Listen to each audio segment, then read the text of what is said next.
শুভ দুপুর বন্ধুরা। রান্না হয়ে গেছে।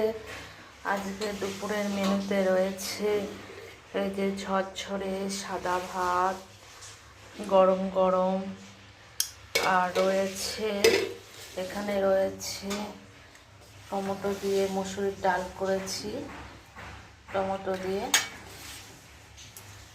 আর করেছি ছোট ছোট চিংড়ি মাছ এনেছিল, চিংড়ি মাছ দিয়ে লাউ করেছি, লাউর তরকারি চিংড়ি মাছ দিয়ে। চিংড়ি মাছগুলো দেখা যাচ্ছে না। আর করেছি চিংড়ি মাছের এই যে বড়া, ছোট ছোট চিংড়ি এনেছিল তো।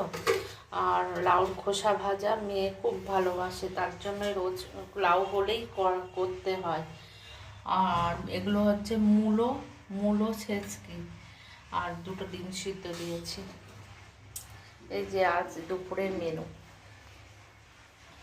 কেমন রান্নাগুলো হয়েছে অবশ্যই জানিও।